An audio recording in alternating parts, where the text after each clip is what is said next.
Visa interview বা আপনার interview আপনি একটু বলেন, আপনি ইন্টারভিউ হয়েছে কিনা বা হইলে কত মিনিট হয়েছে এবং কি কি ধরনের প্রশ্ন করছে একটু সামারি। আচ্ছা, সো একটা শকিং জিনিস হচ্ছে আমার ভিসা ইন্টারভিউটা অনেকক্ষণ হয়েছে। এটা হচ্ছে 90 মিনিটস অ্যান্ড 90 মিনিটস 90 মিনিটস ইন্টারভিউটা হয়েছে এবং আমার ইন্টারভিউ ডেট ছিল হচ্ছে 13 নভেম্বর। তো ইন্টারভিউ যখন শুরু করি, the interviewer was very friendly and he was making me very comfortable during the interview.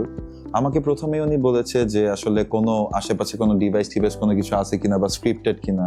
So অনেকে আসলে ইন্টারভিউ নিয়ে অনেক কথা বলে, বাট ইন্টারভিউয়ারের কাজ হচ্ছে আমার ইন্টারভিউ নেওয়া অ্যান্ড চেক করা আমি জেনুইন স্টুডেন্ট কিনা। সে ওই রিলেটেড যত রকমের যত কোশ্চেন করা লাগে সবই আমাকে করেছে। তো নর্মালি হয় কি ভাইয়া, যে আমাদের যে কোনো দেশে যেতে গেলেই why this course, why this country, তারপর why this university, এগুলো আমাদের কমন কিছু কোশ্চেন থাকেই। বাট এগুলার বাইরে যে কোনো কোশ্চেন আসবে না ব্যাপারটা এমন না। সবগুলা মানুষের ইন্ডিভিজুয়াল সিচুয়েশন থাকে, যার যার প্রোফাইলে আলাদা আলাদা সেগমেন্টেশন থাকে, যে কারোর সাথে কারোটা মিলে না। যার প্রোফাইল দেখে যে ইন্টারভিউর মনে করবে যে আমি এই কোশ্চেনটা তাকে করতে চাই, তার সাথে তো আমার কোশ্চেন মিলবে না। সো ভাই আমি একটু এই ইন্টারভিউর ক্ষেত্রেই আগে একটু বলে নেই যে আমার প্রিভিয়াস সিচুয়েশনটা কিরকম ছিল। So I had 2 visa রিফিউজালস from Canada before, and আমি আপনাদের কাছে প্রথমবার এসেছিলাম 2024 সালে। সো যখন আমি আসি, এই যে আমার 2টা রিফিউজাল, এগুলো আসলে অনেক কিছু ম্যাটার করে। প্রথম রিফিউজালটা আসলে অনেক কিছুই ম্যাটার করে, বিকজ যখনই আমি অন্য কোথাও অ্যাপ্লাই করি, it's a global thing, visa is a global thing, they can always check আমার কয়টা রিফিউজাল আছে, কি আছে না আছে। সো অলওয়েজ ডকুমেন্টেশনের উপর কারেকশন করেই পরে হচ্ছে অ্যাপ্লাই করতে হয়। সো আমার সিচুয়েশনটা একটু ডিফিকাল্ট ছিল, বিকজ আমার হচ্ছে 2টা ভিসা রিফিউজাল ছিল, অ্যান্ড আমি আসলে কিভাবে কি করবো এটা বুঝতেছিলাম না। স্টাডি সলিউশন সিলেক্ট করার রিজনটা ছিল আমার যে স্টাডি সলিউশন অলওয়েজ কানেক্টিভিটির মাধ্যমে স্টুডেন্টদেরকে আগে নিয়ে যায়, অ্যান্ড আমাকে সব রকম ভাবে সাপোর্ট দেওয়া হয়েছে। অ্যান্ড এমন আমি অলওয়েজ চাইতাম কি যে এজেন্সির সাথে আমি যাচ্ছি, এজেন্সি আমার কাজ করবে, এটা আমি প্রিফার না। অ্যান্ড এইটা স্টাডি সলিউশনের সাথে আমার মোটোটা মিলে গেছে। স্টাডি সলিউশন অলওয়েজ আমাকে প্রফাউন্ড সাজেশন দিয়ে গাইড করছে এবং বলছে যে আপনি এইভাবে এভাবে আগাইলে নিজেরটা নিজে করলে আরো ভালো হবে। সবসময় দেখা গেছে আমি একটা এসওপি লিখতেছি, স্টাডি সলিউশন আমাকে বুঝাই দিছে যে এটা করেন, আমি তারপর জিনিসগুলো আমার ভাষায় লিখছি, আমার নিজের কথাগুলোই বলছি আমি। সো বেসিক্যালি যে জেনুইন স্টুডেন্ট, তার আসলে প্রফাউন্ড সাজেশন দরকার হয় সিনিয়র মানুষদের থেকে। সো আমি ওই সাজেশনগুলো সবসময় মাথায় ছিল। অ্যান্ড যখন আমার ইন্টারভিউটা হয় ভাইয়া, তখন আমাকে আসলে অনেক প্রশ্ন করছে। এই কথাগুলো বলার রিজনটা এইটাই যে আমাকে অনেক প্রশ্ন করছে, আমাকে এক্সপেকটেশনের তুলনায় বেশি প্রশ্ন করছে। প্রথমে আমার ফ্যামিলি ব্যাকগ্রাউন্ড অ্যান্ড এভরিথিং এগুলো জিজ্ঞেস করলো। এরপর আমাকে প্রথমেই জিজ্ঞেস করছে যে if I have any visa refusals or not like যে পরে গিয়ে জিজ্ঞেস করছে, আমাকে প্রথমেই জিজ্ঞেস করছে, because I declared this in my application form that I have this refusals. So they told me that আপনার কি মনে হয় যে আপনার কি কারণে এই ভিসাগুলো রিজেক্ট হয়েছে। এখন তখন আমি বলছি যে আমার কাছে মনে হয় যে এটা তো আসলে 2023 সালের কথা, আমি তখন অনেক অ্যামেচিওর ছিলাম, প্রথম দিকে ছিলাম, অনেক কিছু বুঝতাম না, বা আসলে আমি এজেন্সির নাম বলবো না, হয়তো বা ওই যে বললাম না টাইম দেওয়ার যে ব্যাপারটা, একটা এজেন্সির সাথে কানেক্ট হওয়ার পর সে যদি আপনাকে টাইমই না দেয়, আপনার যদি তার সিরিয়ালে ঘন্টার পর ঘন্টা বসে থাকতে হয়, এন্ড লাস্ট পর্যন্ত আপনি ডিসাইড করবেন কি আচ্ছা এজেন্সি বাদ আমারটা আমি করি, তখন তো ভাই অ্যাজ আ স্টুডেন্ট ভুল হবেই কমপ্লায়েন্সে। আর কমপ্লায়েন্স তো খুব সেন্সিটিভ জিনিস। ওইখান থেকে দেখা গেছে আমার রিফিউজাল গুলো আসছে, আমি ওইটাই তাকে এক্সপ্লেন করছি। এখানে কোনো ফেক কিছু নাই, যেটা আমার কাছে মনে হয়েছে যে এটার কারণে আমার রিজেকশন হয়েছে, আমি ওইটাই তার কাছে প্রেজেন্ট করছি।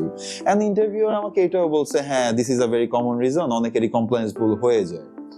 দেন উনি সামনের দিকে আগাচ্ছিল, সামনের দিকে আগানোর পর একটা পর্যায়ে উনি আমাকে এটাও জিজ্ঞেস করছে যে আমার ইউকে ভিসা কখনো দেওয়া হয়েছে কিনা। তো সবচেয়ে ট্র্যাজেডিক জিনিস হচ্ছে ভাইয়া, আপনি জানেন যে আমার গত বছরই স্টাডি সলিউশনের মাধ্যমে ইউকের ভিসাটা হয়েছিল, বাট আমি যেতে পারি নাই বিকজ আমার ক্লাস শুরু হওয়ার 1 মাস পরে হচ্ছে ভিসাটা আসছিল।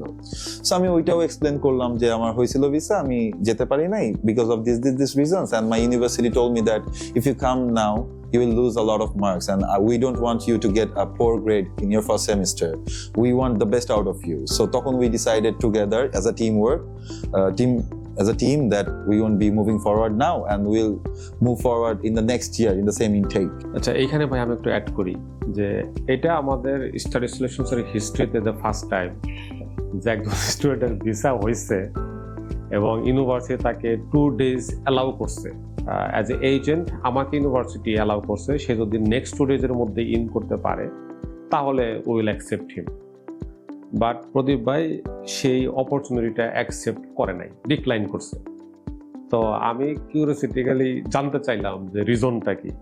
তখন এই এক্সপ্লেনেশনটা শুনে আই ওয়াজ ভেরি ইমপ্রেসড যে মানে সে কতটুকু ক্যারিয়ার ফোকাসড এবং তার যে ওন রিসার্চটা কোন লেভেলের, যে সে ইউনিভার্সিটির সাথে ইন্ডিভিজুয়ালি প্রোঅ্যাক্টিভ হিসাবে কথা বলছে, প্লাস সে তার অ্যালামনাই অ্যাসোসিয়েশনের দু একজনের সাথে কানেকশন হয়ে তাদের সাথে কথা বলছে, তার যে কোর্স মডিউল লিডার্স তার সাথে কথা বলছে। তো কথা বলার পরে প্রদীপ ভাই কনক্লুশন আসতে পারছে আমি যদি এই মুহূর্তে যাই আমার কিছু অ্যাসাইনমেন্ট শেষ হয়ে যাবে, যেখানে আমার একটা গুড রেজাল্টটা ক্যারি করা টাফ হয়ে যাইতে পারে। যদিও আদার সাবজেক্টের সাথে তার সাবজেক্ট একটু ডিফারেন্ট, অন্য সাবজেক্ট হলেও যদি সেটা রিটেক নেওয়া যাবে অথবা তাকে এক্সট্রা এক্সামের ব্যবস্থা করতে পারবে, কিন্তু তার সাবজেক্টটা যেহেতু ল্যাব বেস, সো এটা সে করতে পারবে না। তো যার কারণে সে কিন্তু একটা বছর সে স্যাক্রিফাইস করছে এবং তাকে ভিসা ফিস এগেইন পে করতে হয়েছে, টিউশন ফিস রিফান্ড আনা, এই যে একটা কষ্টের ব্যাপার। তো এই জিনিসগুলো কিন্তু তাকে স্যাক্রিফাইস করতে হয়েছে। তো এই জন্য আমরা প্রদীপ ভাইকে মনে করি যে আমরা অনেক স্টুডেন্টকে পাই যে যারা ক্যারিয়ার খুবই মানে ক্যারিয়ার ড্রিভেন ইন্ডিভিজুয়াল। তো প্রদীপ ভাই ইজ ওয়ান অফ দেম। এবং এই যে তার যে স্যাক্রিফাইস করার পরে সে কিন্তু আজকে ভিসা পাইছে এবং খুবই ফাস্ট ভিসা এবং 90 মিনিটস তাকে ইন্টারভিউ নিচ্ছে। এবং আমি প্রদীপ ভাইকে বলছিলাম যে ভাই আপনাকে ইউকেবিআইতে যদি ভিসা না দেয় ইটস দেয়ার ফল্ট, কারণ আমরাও তো বুঝতে পারি যে অ্যাকচুয়ালি কার কোয়ালিটি কেমন। সো প্রদীপ ভাইকে যখন আমরা একটু মাঝে মাঝে মক টেস্ট নিতাম বা গাইড দিতাম, তো দেখতাম যে ভাইয়ের মানে রিসার্চ খুবই প্রোঅ্যাক্টিভ হচ্ছে, মানে যা যা দরকার ইউনিভার্সিটির ওয়েবসাইটে টু জেড গো থ্রু করা, এই ইউনিভার্সিটি সম্পর্কে ডিটেল জানা। তো সবকিছু মিলিয়ে এটা হইতেছে প্রদীপ ভাই একটা মানে কোয়ালিটি। এবং আমাদের স্টাডি সলিউশনস থেকে তার জন্য এটাও ফিডব্যাক থাকবে যে এই ধরনের প্রোঅ্যাক্টিভনেস যেন তার লাইফের একদম শেষ পর্যন্ত প্রত্যেকটা স্টেপে এগুলো অব্যাহত রাখবে। অনেক দোয়া রাখবেন এটার জন্য আমার ভাইয়া। আর আমি একটু অ্যাড করি আপনার কথায় ভাইয়া, এই যে আপনি বললেন যে আমি ইউনিভার্সিটি টিচারদের সাথে কথা বলেছি, অ্যাডমিনিস্ট্রেশন বডির সাথে কথা বলেছি। দেখেন ভিসার ব্যাপারটা শুধু একজনের ইন্ডিভিজুয়াল এফোর্ট না, এখানে আমার প্যারেন্টস থেকে শুরু করে আমি, আমার ফ্রেন্ডস এবং আমার এজেন্সি সবার একটা টিম ওয়ার্কের ব্যাপার থাকে ভাইয়া। একলা আমিও কিছু করতে পারবো না, একলা এজেন্সিও কিছু করতে পারবে না। সো যখন এই যে আমি আমার ইউনিভার্সিটি টিচারদের সাথে কানেক্ট করছি, আপনারাই কিন্তু আমাকে ইমেল টিমেল খুঁজে বের করে দিচ্ছেন যে ভাইয়া এনাকে মেইল করেন, সে আপনাকে অনেক তাড়াতাড়ি রেসপন্ড করবে। এখন ওইটা রিসার্চটা করলে হয়তো আমি পেতাম, বাট ভাই আমার তো একটা দিন সময় নষ্ট হয়ে যেত, সময়ের মূল্য অনেক। সো ওই জায়গা থেকে ভাইয়া আমি মোটামুটি প্রিপেয়ার ছিলাম যে আমার ইউকেবিআই ইন্টারভিউতে যাই কোশ্চেন করুক না কেন আমি অনেস্টলি আনসার দিব আমার ক্যারিয়ার প্ল্যান নিয়ে। সো তারা আমাকে মুভ ফরওয়ার্ড করলো, এরপর তারা আমাকে why UK, why this university এই কোশ্চেনগুলো করলো। এখন এই কোশ্চেনগুলো করার পর একটা ইন্টারেস্টিং মোড নিচ্ছে ইন্টারভিউটা, সেটা হচ্ছে সে আমাকে বললো আচ্ছা ঠিক আছে আপনি তো অ্যান্সার দিলেন, এবার আপনি তো বললেন যে আপনি 1 বছর রিসার্চ করে এই সাবজেক্টটা সিলেক্ট করছেন, আপনি আমাকে রিসার্চ প্রসিডিউরটা কি বলতে পারবেন? তা আমি একটু মনে মনে হাসলাম যে এই কোশ্চেনটা তো খুবই আনকমন ইন ইউকেবিআই ইন্টারভিউ। বাট আমি সত্যিটাই বললাম যে আমি আসলে 100টা ইউনিভার্সিটি সিলেক্ট করছি র্যাঙ্কিং অনুসারে, বিকজ আমার অলওয়েজ টার্গেট ছিল একাডেমিক এক্সিলেন্স, আমার অবশ্যই একটা র্যাঙ্ক ইউনিভার্সিটিতে পড়তে হবে। ওই ইউনিভার্সিটি 100টা সাজাইছি বিভিন্ন কান্ট্রি থেকে, দেন ওই আমার সাবজেক্ট যেটা পছন্দ মতো ওই ইউনিভার্সিটিগুলোতে আছে ওইটা লিস্ট করছি, একটা কলাম করছি টিউশন ফিজের, একটা কলাম করছি স্কলারশিপের, একটা কলাম করছি যে ডিউরেশন কত।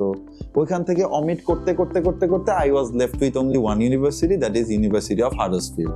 তো এই প্রসেসটা যখন বললাম ভিসা ইন্টারভিউয়ার ফেসের রিঅ্যাকশন দেখে আমার আসলে মনে হয়েছে যে হি ইজ স্যাটিসফাইড, বিকজ ওনারা আসলে এইটাই শুনতে চায় যে আমি আসলে আমার যে সাবজেক্টটা এটা কি আমি আমার বুদ্ধিতে নিছি নাকি কারো বুদ্ধিতে নিছি, নাকি সবাই পড়তে যাচ্ছে দেখে আমি চলে যাচ্ছি। এখন যে জেনুইন স্টুডেন্ট ভাইয়া তার একটা প্ল্যান থাকবে, ক্যারিয়ার প্ল্যান থাকবে, সে জানে এই ডিগ্রিটা নিয়ে সে কি করবে বা তার ফিউচারে সে কি করবে। সো এই জিনিসগুলো ঘাটানোতেই ওনারা আমাকে আরো অনেক কোশ্চেন করলো। আরো কোশ্চেনের মধ্যে আরো কিছু কোশ্চেন ছিল যে আমার ফিউচারে 10 বছরের প্ল্যান কি। আমি বললাম আমার প্রথম 5 বছরের প্ল্যান বললাম, এর পরের 5 বছরের প্ল্যান বললাম, খুবই শর্টে বলছি যে আমার আসলে ইন দ্য লং রান একটা স্টার্ট আপ দেওয়ার ইচ্ছা আছে, which is basically my actual career plan. আমি আসলে ওনাদেরকে এত কিছু বলতে হবে ভাবি নাই, বাট উনি আর কি ইন্টারেস্টিংলি জানছিল। আর সবচেয়ে মজার একটা ফ্যাক্ট আমি বলবো, এটা অবশ্যই বলবো, এটা হয়তো বা অনেকেই বিশ্বাস করবে কিনা জানি না, বাট আমাকে যখন জিজ্ঞেস করছে ওয়াই ইউকে, তখন ভাই আমি একটা পার্টে এটাও বলছি যে on a personal note something I grew up watching was Harry Potter series and Harry Potter series and cherishing that culture and getting my academic degree at the same time in the same country, এটা আমার জন্য অনেক memorable journey হবে। তো visa interviewer আমাকে আবার ask করছে যে আপনি হ্যারি পটার পছন্দ করেন, আপনি কোন হাউস? তো আমি তাকে আবার বললাম গ্রিফিন্ডর হাউস টু। তো এগুলা কিন্তু উনি লেখে নাই, এটা কিন্তু ওনার সাথে আমার একটা ইনফর্মাল কনভারসেশন। সো উনি অনেক ফ্রেন্ডলি ছিল, একটু ওল্ড ছিল, উনি একটু টাইপ করতে টাইম নিতেছিল, বাট উনি আমাকে এনাফ স্পেস দিচ্ছে বলার। আমি যখন ভুলে যাচ্ছিলাম উনি আমাকে আবার মনে করাই দিচ্ছিল যে এই জায়গা থেকে বলেন। সো অনেকেই যে অনেক কিছু বলে যে ঠিক মতো লেখে না, এইটা সেটা হ্যান ত্যান, তার টার্গেটটাই থাকে আপনি যেটা বলবেন গুছায় সেটা লেখার। সে তো আমার শত্রু না, সে অবশ্যই চাবে যে আমি যাতে প্রপার অ্যান্সার গুলা দিতে পারি। এখন যদি আমি জেনেরিক 100 জনের মতো সেম অ্যান্সার দিই ভাইয়া, তখন হচ্ছে আপনাকে আরো বেশি কোশ্চেন করার একটা টেন্ডেন্সি এসে পড়ে। সো এই আর কি ভাই, আমার এজেন্সি নিয়েও কথা হয়েছে তাদের সাথে, আমি বলেছি যে আমি আপনাদের হেল্প নিয়েছি, সাজেশন নিয়েছি। এখন এইটা আমি আসলে প্রেফার করি না, যদি জিজ্ঞেস করে তাহলেই বলা উচিত, না হলে ওইখানে একটা পয়েন্ট এসে যায় যে আপনি তাহলে কি করছেন, রাইট? অনেক এজেন্সি আমি চিনি বাংলাদেশে ভাইয়া। আপনাদের সাথে আমার যেই জায়গাটা সবচেয়ে বেশি কানেক্টিং পয়েন্ট সেটা হচ্ছে সময় দেওয়া। আমার এখন এমন কোনো হিস্ট্রি মনে পড়ে না যে আমি আপনাদেরকে কানেক্ট করছি বা রিচ করতে চাইছি, আপনারা আমাকে ম্যাক্সিমাম 1 ঘন্টার মধ্যে রিচ আউট করছেন। হয়তোবা সাথে সাথে যদি রিচ আউট করতে পারি পাইছি, না হলে 1 ঘন্টার মধ্যে আপনারা আমাকে রিচ আউট করছেন। এই জিনিসটা একটা স্টুডেন্টের ক্ষেত্রে খুব দরকার ভাইয়া, কারণ একটা ফর্ম ফিল আপ করতে গেলে 100টা বক্সে এক জায়গায় না এক জায়গায় আপনি আটকাবেনই। তখন আপনার, যদি আপনি জেনুইন স্টুডেন্ট হয়ে যান, একটু ক্রস চেক করে নেওয়ার একটা থাকে। সো এই জন্য তো জিনিসটার জন্য অনেক থ্যাঙ্কস ভাইয়া, কারণ আপনারা আমাকে এমন ভাবে প্রিপেয়ার করছেন যে আসলে আমি অনেক কনফিডেন্ট ছিলাম। অলওয়েজ আমাকে অ্যাপ্রিসিয়েট করছেন। আমার এখনো মনে পড়ে আপনি আমাকে বলছেন প্রদীপ ভাই আপনি ঠেকবেন না, ঠিক আছে, আর যেই ঠেকুক না ঠেকুক আপনি ঠেকবেন না। আর আরেকটা কথা বলছেন যে আপনি বিছানা পেলে কে পাবে।